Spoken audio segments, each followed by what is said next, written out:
Hey, what's going on, everybody? This is Manual Gearbox, and we're back in iRacing. We're still in Summit Point, and this time we're going to be showcasing the Porsche 919 LMP1 car, which was released a couple days ago, along with the R18 Audi R18 and the Dallara IR18 as well. Just made a video on the Dallara IR18 Indy car. Great car. This is one of my favorite cars that I've driven so far in iRacing. I'm going to start a season next week in Season 2, driving that car. And I also purchased the Porsche 919. I haven't purchased the RR18 yet, but maybe in the future I might go for it.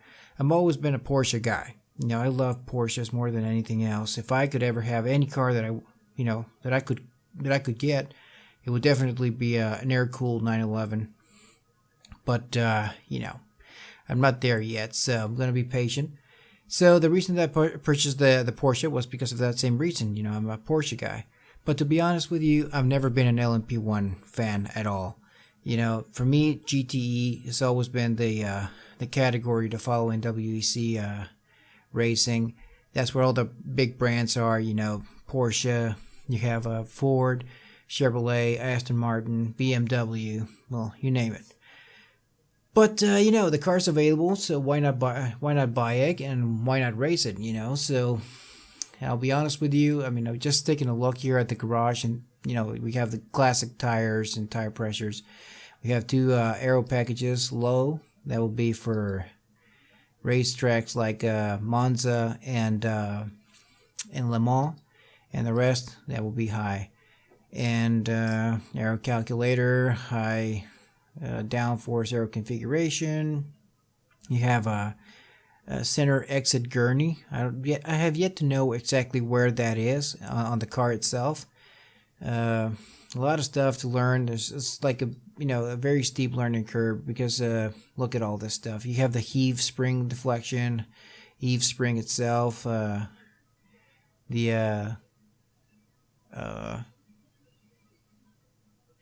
guess it's the spring rate. The heave spring heave spring rate, I should say right there, but we have heave spring, just like a Formula One car. I like the McLaren MP4 30. Same at the rear. We have the left rear, with the same spring rates. Well, in this case, it's not a spring rate; it's a torsion bar. And over here we have. Brakes, drive units, night LED strips, purple. No, they're not. They're blue. What else? Pad compound low. We're going to change that to medium. Clutch friction faces. This is the stuff that is way over my head at the moment. All this hybrid stuff, the power unit spec and end cars. Regen gain, hybrid system deploy mode, automatic or manual. We're going to leave it at automatic. Fuel level, we're going to touch that. Fuel mixture, we're going to go with full power. Again, we have the gear ratios. This car has 7 gears. Very, very important to keep that in mind. What else? The rear final drive. We're going to leave that as it is. What else we got? Clutch friction faces. Oh, amount of regen, the hybrid system will do under braking. 0 is minimum regen, 9 is maximum. Okay, so we got 9 as maximum here on this racetrack. I don't know. We'll just go with the flow.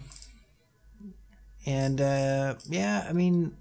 chassis, we have the dampers, we have the torsion bar, the heave system. This is actually for corner entry over here with the front, and corner exit at the rear. And these here, the right front, rear, left rear, right rear, that will be for the cornering itself. So it's a combination of everything. You got to keep that in mind. Tires, I don't know. I mean, like I said, there's a lot of stuff to learn with this car. It's one of the most advanced race cars in existence to this day. I mean, they're more advanced than Formula One cars, and they're just as fast as those open cockpit cars, open wheel race cars. So yeah, very, very complex race cars. And like, look at this, arb diameter C. Okay, bar size is A through G. A has the smallest diameter, softest, okay, and G has the largest, stiffest. Stiffer front arb typically results in more understeer. Okay, yeah, we know that. Same. I would think that the same applies here at the rear. Yeah, we got C on the rear, and we got C. Yeah, we got both of them in C. Okay, so let's drop this to B. You know, the front arb, just to make sure we got enough front end bite for cornering. So yeah, let me just jump into the car real quick. Okay, so we're there now, and this is one of the stuff that okay, in-car adjustments, display page, tire pressures. Okay, we got that. Race. Okay, so that's for racing, and this is tire pressures. And what else we can change while being inside the car? Okay, BR system mode, fuel map setting, front traction control. Oh, that's a very important feature right there, because remember, this car is a hybrid system. It's got I think the internal combustion engine takes care of the rear wheels, while the electric motor takes care of the front wheels. So you got to keep that in mind. It's got front traction control, rear traction control. To figure out if one, you know, the front wheels or the rear wheels are spinning on an acceleration, you'll need a system like Motec or Atlas to figure out exactly where, you know, if at all the wheels are spinning. And based on that, you can make the necessary adjustments here on the garage or in the in-car adjustments. So that's very important to keep in mind. What else we got? Brake bias. This car doesn't have ABS, as far as I know. Okay, so the battery charge is 100. This here, the hybrid system battery charge, will be this this orange line here, this vertical one here at the right side of the steering wheel display. There's this one here which is blue, which I have yet to figure out what it is. Somebody told me it's the amount of electrical power available per lap. I'm not sure if that's correct or not. You know, like I said, there's a lot of research that has to be made. You know. But yeah, for the moment, let's keep this on tire pressures, because we're going to keep those close eyes on those tire pressures. Okay, so having said all that, let's take this car out, see how it handles. I already know how it handles. I've done a few laps.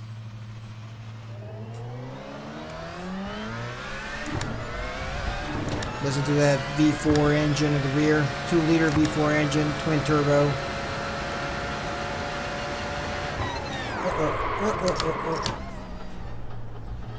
I accidentally pressed the clutch pedal instead of the brake pedal.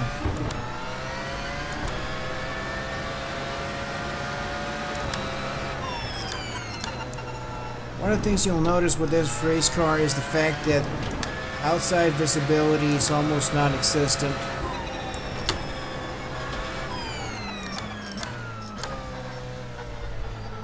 Very, very limited. Once you start turning the steering wheel like that, 90 degrees, it becomes even worse. Also, it's a very low revving engine, so you hit the red line pretty quick by going through the gears. But it's got a ton of downforce.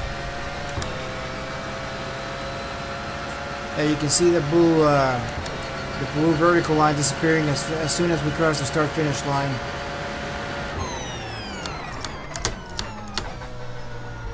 You don't need to go down to first gear here. You can take this in second gear.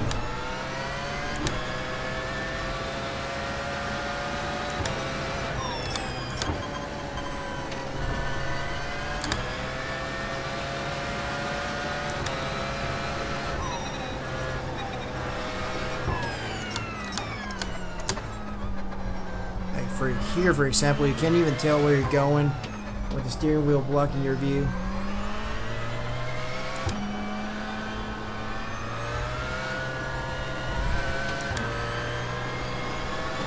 But you can take this last corner in full throttle and the car would just stick to the ground. Yeah, the level of downforce is just amazing.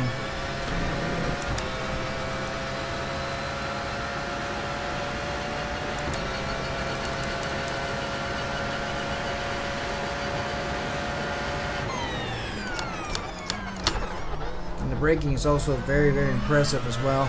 It's actually better than the Indy car.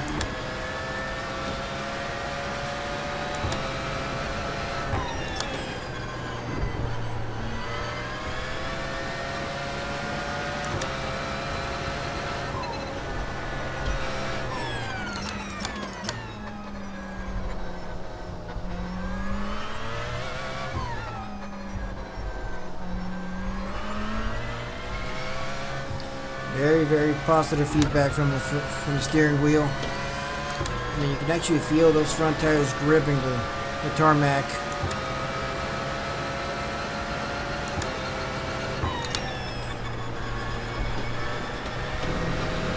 Hell yeah, this car just wants to turn, man. Okay, so in an Indy car, the fastest lap that I made was around the low 59s. Here we currently high 1 minute.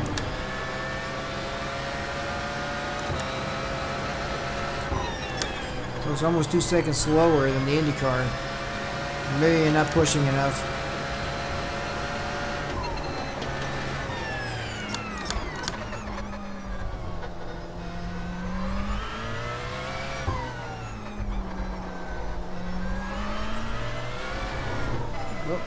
Easy.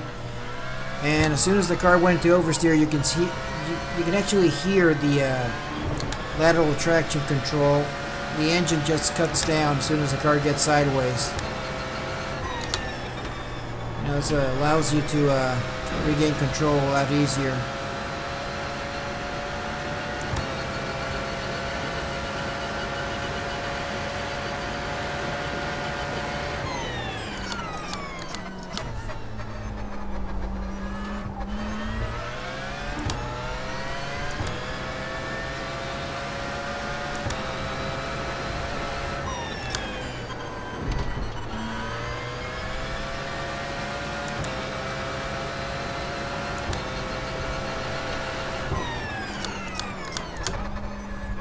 Wow, amazing.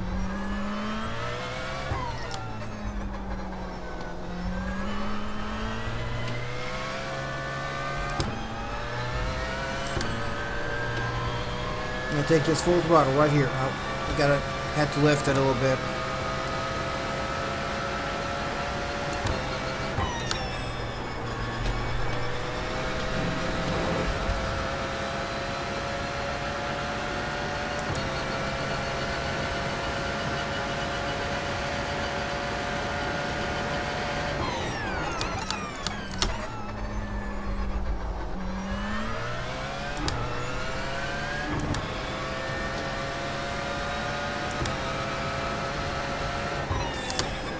But it sounds exactly like you would hear it in Le Mans. I mean, this last year,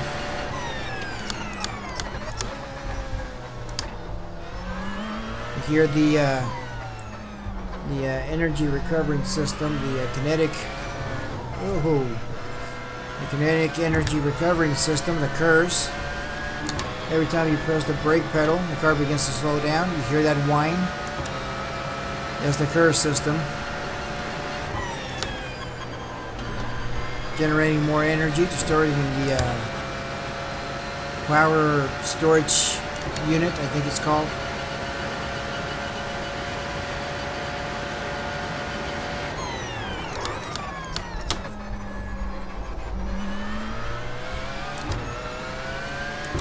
Yeah, but a fantastic car.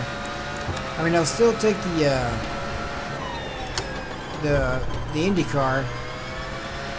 I don't know, it just feels a little bit better, but it's a good thing that we have Well, it wouldn't be a manual gearbox race video. We didn't have an off-track excursion. Trying to test its off-road capabilities now. You gotta go into all aspects of racing.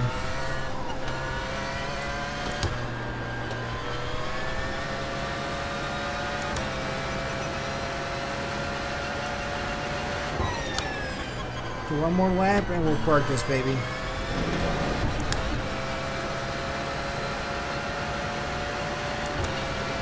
can also see the dash. There's a few LED lights on the dashboard. Every time the front wheels begin to lock up, you can actually see the lights going up.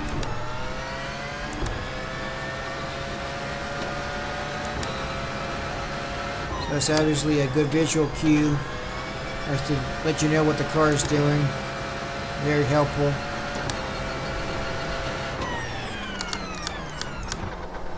Again, the car begins to slide there. Yeah, this car is very susceptible to locking the front wheels. Maybe if I adjust the brake bias, maybe that will help, but yeah, this car doesn't like braking too much.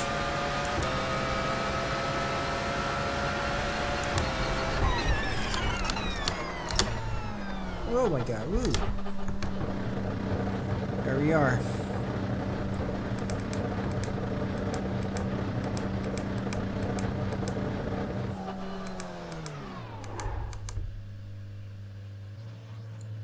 Okay, so yeah, that's the LMP1 car for you. This is the Porsche 919, one of my favorite cars in WEC. Like I said before, I've never been an LMP1 car fan, but you know, for me, GTE was the category to watch. But nonetheless, beautiful car, great racing. You know, a lot of good stuff are ahead of us, so we should all be cheering and celebrating. So yeah, hope you guys enjoyed the video, and I'll see you in the next one. Bye bye.